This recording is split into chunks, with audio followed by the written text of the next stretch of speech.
គ្នាថ្ងៃហ្នឹងគឺយើងមានរំញ័រសម្រាប់លេងនារីមួយរបស់យើងបងប្អូននេះគឺដាច់ស្តុកមួយសាយវាមិនថ្មីគ្រាន់តែ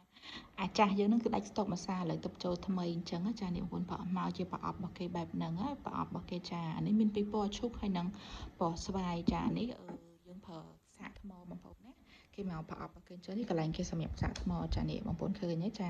គ្រាន់តែយើងយកដោតមួយគូតទូរស័ព្ទយើងសាកទៅពី2ម៉ោងទៅគឺវាពេញហើយបងប្អូនណាហើយយើងប្រើហើយយើងពេលយើងសាកហើយយើងបិទវាចឹងវិញមកបងប្អូនណាយើងបិទចឹងមកហើយពេលយើងលាងទឹកហើយគឺយើងលាងទឹកទាំងបិទអញ្ចឹងកុំឲ្យទឹកចូលខាងក្នុងវាអាចខូចអញ្ចឹងបងប្អូនតែបើយើងបិទអញ្ចឹងយើងលាងគឺ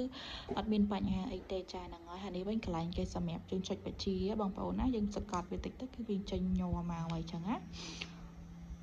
អានេះគឺញ័រច្រើនកម្រិតបងប្អូនណាញ័របាន7កម្រិតចឹងបងប្អូនអាចសេរីបានតាមចំណង់ចំណូលចិត្តអ្នកយើងចង់ញ័រមិនញ័រតិចញ័រខ្លាំងញ័រជាចង្វាក់អីអញ្ចឹង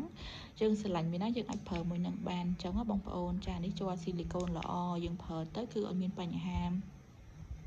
ប៉ះពាល់ដល់នារីឬក៏អាលៀកឬក៏អីថ្ងៃក្រោយគឺអត់មានទេណាបងប្អូនណាចាដោយសារវាជ័រស៊ីលីកូនល្អវាអត់មានបញ្ហាអីទេអានេះតម្លៃគេធូរបងប្អូនណា$18ចាសេវាដឹកសេវាភេទគឺយើងគិតផ្សេងអញ្ចឹងសម្រាប់អ្នកគាត់ចង់បានកំងតាម Telegram លេខខាងលើនឹងបានណាបងប្អូនអានេះអត់សូវឮសលេងទេបងប្អូនសលេងគេតិចអញ្ចឹងយើងយកទៅប្រើអត់មានបញ្ហាអីទេយើងមូរឲ្យចិត្តបងប្អូនមូរឲ្យជាប់អញ្ចឹងមកគឺអត់ចេះចូលទឹកចូលអីមុនពេលយើងប្រើអញ្ចឹងគេមានខ្សែគេសម្រាប់កាន់អញ្ចឹងបងប្អូនចាអានេះទូចល្មមប្រើបងប្អូនទូចល្មមប្រើឲ្យញ័រខ្លាំងគឺជួយជំនួយអារម្មណ៍ដល់អ្នករីខ្លាំងមែនតើហ្មងអញ្ចឹងអ្នកដែលគាត់ចង់បានអាចកំងទិញតាមរយៈTelegram លេខខាងលើនឹងបាននេះកន្លែងយើងសម្រាប់បិទណាយើងសកត់វាឲ្យរៀងយូរទៅគឺវាបិទឲ្យបងប្អូនអត់ពិបាកក្នុងការប្រើប្រាស់ទេចា